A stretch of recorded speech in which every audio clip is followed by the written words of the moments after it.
everyone, and I just want to start off this video firstly by saying that the reception to my very first One Piece video ever has been overwhelmingly positive. So I just want to thank you all in the One Piece community for welcoming me in with open arms. Since I made that video, I haven't had a whole lot of time to watch One Piece, but I actually spent the last couple days sick. I'm kind of still coming down from it, but I wanted to record this video as quickly as I could for you guys. And me being able to watch so much One Piece recently, I am now through all the pre-Alabasta arcs, I guess you could say. So we have like the Baroque's Works saga, I guess you could say, and then you have like the big Alabasta story. I'm through everything before the big Alabasta story. So my consumption of One Piece lately, along with the fact that that first video I posted got so much reception, has motivated me to continue with my basically One Piece journey videos, if you want to call them that. I do want to make it clear I am not dropping my Overlord stuff. That is still going to go on for all my people that watch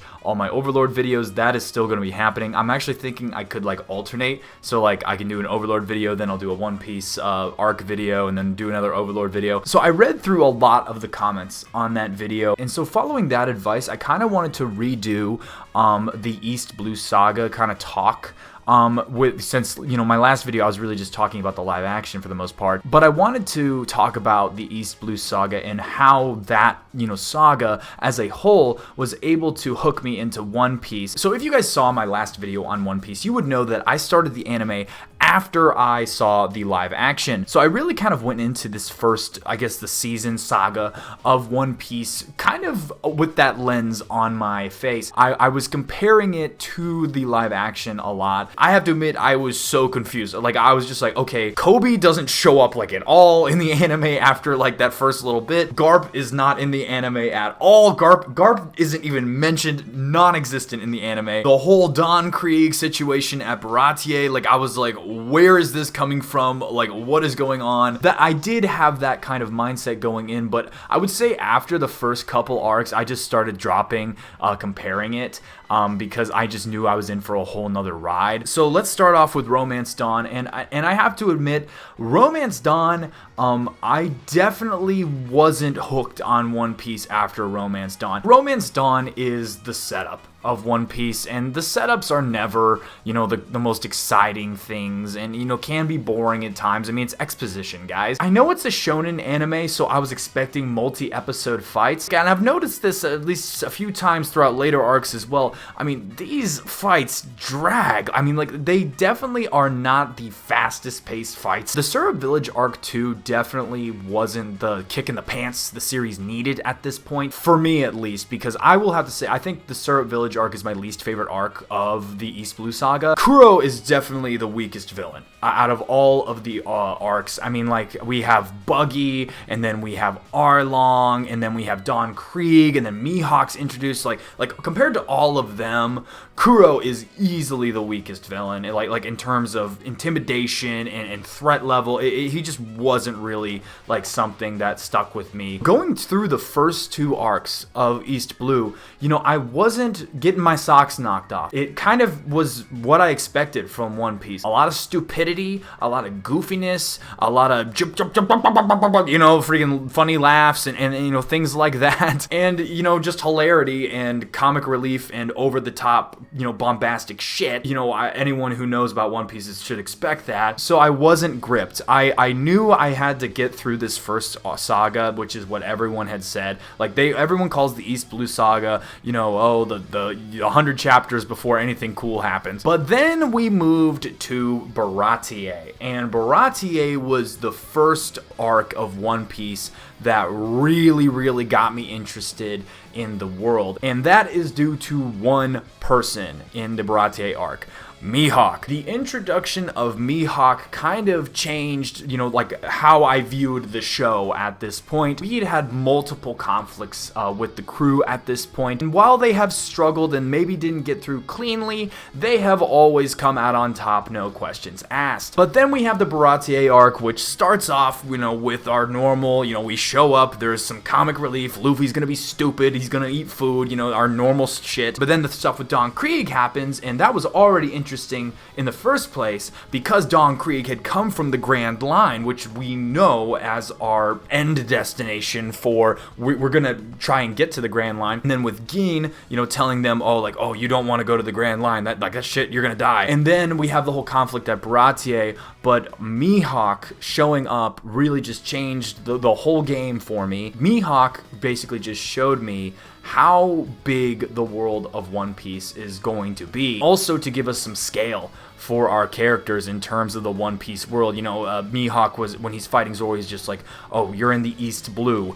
That is easily the weakest of all the oceans in this world. And Mihawk fights Zoro, and he just completely shits on him. And that was something that was just like a complete perspective changer for me, to show me how small fry our main cast is in the world of One Piece at this point. Mihawk showing up in the East Blue is the equivalent of the dev team trolling players by putting the final boss in the starting area. But Mihawk's introduction to the story definitely gave my interest in the world itself a kick in the pants. And to see where the scale would go from here. Then we have the arc that sold One Piece to me, as a story. It basically, convinced me that I was going to be in this for the long haul. And that is the Arlong Park arc. And this arc just completely shook me watching it, just because I just was not expecting an arc like this up to this point, because this is I think this is really the first long form story arc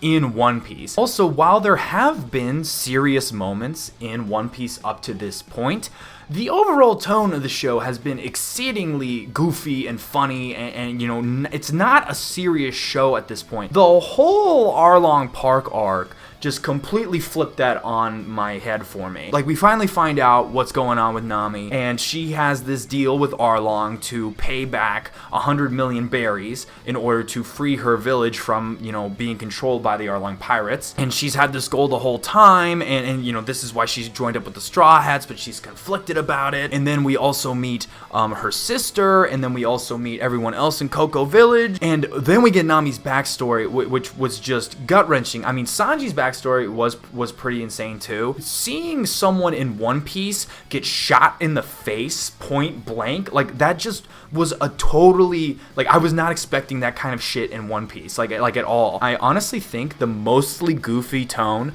of the previous arcs made the Arlong Park arc hit me that much harder, and I think maybe that applies to One Piece as a whole, because of the general goofiness that takes place in One Piece.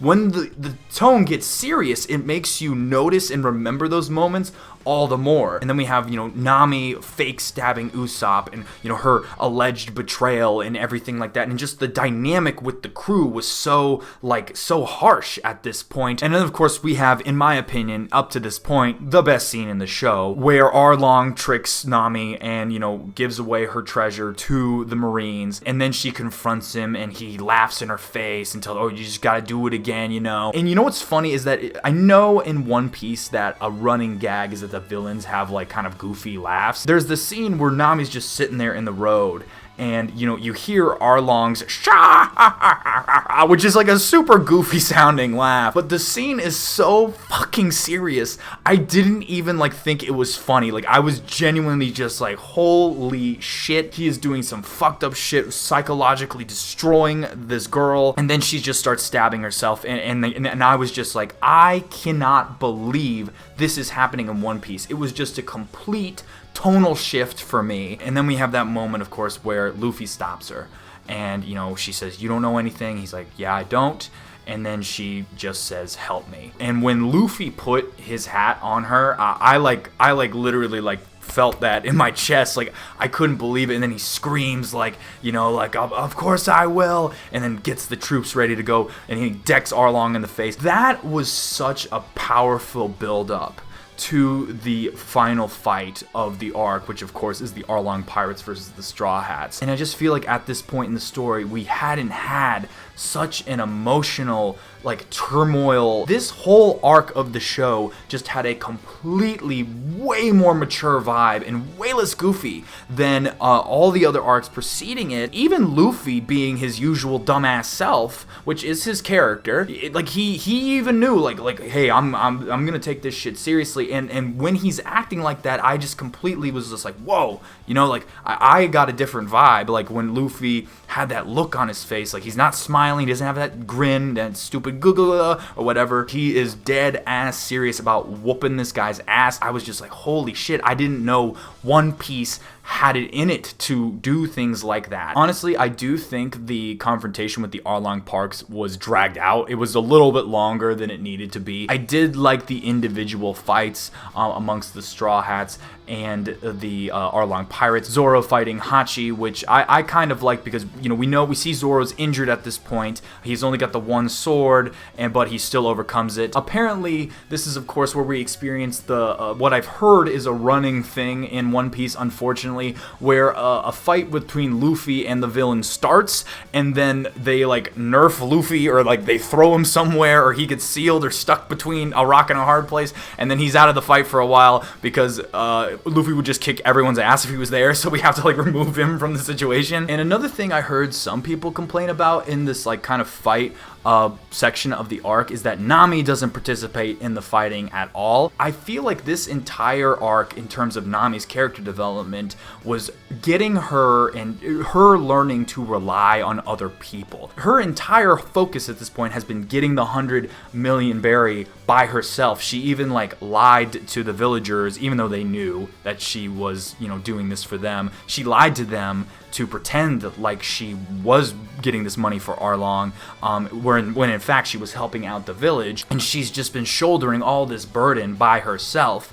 And so this is basically the moment where she learns to accept help from other people and, you know, to rely on others. And so she lets the people help her and take care of the situation without her. So her not fighting in this arc, I think, is symbolic of her learning to accept the help of others, and that's why I think it's better that she didn't. Now, that being said, I do like it when the weaker characters fight in One Piece, actually. I find it a little more interesting because it's not just, I'm just gonna hit them harder next time. They actually have to like think their way out of situations and like come up with creative solutions to overcome the fact that they're not as physically powerful as their opponents. I do actually find myself interested in that, and I've heard there's, you know, several of those fights later on in One Piece, which I am looking forward to. I did enjoy watching Usopp's fight against the Fishman, because, you know, Usopp, like Nami, is not a, you know, straight up fighter. That's not his role, but he uses his brain and he, you know, finds a solution to the problem that doesn't involve just hitting him harder and giving him the old knuckle sandwich. So guys, basically this is just me ranting about how the Arlong Park arc of One Piece was really the arc in the East Blue Saga that sold me on One Piece as a story, in general. I'm not saying the arcs that preceded the Arlong Park arc are bad in any way. The Baratie arc is definitely the second, but I still feel like Arlong Park is at least a step above Baratie in terms of just the, you know, story itself, the character development, and the conflict as well. Like, Arlong is just the best villain of the saga, in my opinion. I mean, I guess other than Mihawk, he's just really, really cool. Is there anyone else that's a big fan of Mihawk? I know he's not been in the story much, but I just think his design is so cool, and just like, I don't know. Actually, Mihawk was so cool to me. Like, I actually thought Mihawk had devil fruit powers. Like, I wasn't sure. Like, I was like, what is going on here? Why is Zoro getting his ass beat? You know, Mihawk doesn't have devil fruit powers. It's just, he's just fucking really good with a sword. Like, that's all he is. He's just a dude that's super, super good with a sword, and that's why he's so strong. And I think that makes him even more badass that he doesn't have devil fruit powers. But yes, the escalation and the conflict of Arlong Park, that was the moment that sold me on One Piece and started me on this journey where I knew I was going to be on for a long time. Like, I feel like I'm committed at this point. Like, I know there's a time skip that happens at some point in the anime, and I feel like I have to get to that point at least, right? It felt like it was a great ending for our 5 main people, especially that scene with them making the, putting their legs on the barrel and telling their dreams and everything. Like, I loved seeing it in the live action, and, you know, honestly, I loved seeing it in the anime even more because I just spent more time with these people, and like I said, one of my major criticisms of the live action was that the character arcs weren't as fleshed out, and, you know, with watching the anime, I got these much longer character arcs. It was even more satisfying conclusion than it was in the live action. So guys, I was just following the recommendations here that I do a follow-up video on the East Blue Saga. And basically my thoughts are a slow start, but a fantastic finish that definitely hooked me on One Piece as a whole. So guys, what are your thoughts on the East Blue Saga? I guess the next video I'm going to do, I think I'll just do a video on all the Alabasta Grand Line stuff. I know the Alabasta arc is the longest one. It's like basically that's the main arc of this saga, and all the other ones are like pretty short compared to that one. So I could probably do a video just like on all the, you know, like Drum Island, Little Garden. I can do a video on all those arcs together. But guys, I really enjoyed doing this video. You know, I'm excited to be documenting my One Piece journey, I guess you could say, and my thoughts on, you know, just like these bits and pieces of the show as we proceed. You know, now that if I get hundreds of episodes in, like I wonder how my views are going to change. So this would be cool to like kind of see how I evolve as a viewer as the show evolves. So guys, if you enjoyed this video and you want me to keep making One Piece videos, please like it to let me know. And if you aren't already, please subscribe to the channel. It helps me out more than you know, and it lets you know when I post in the future. With that being said, I want to thank you all for watching to the very end of the video, and I will see you all next time. Bye.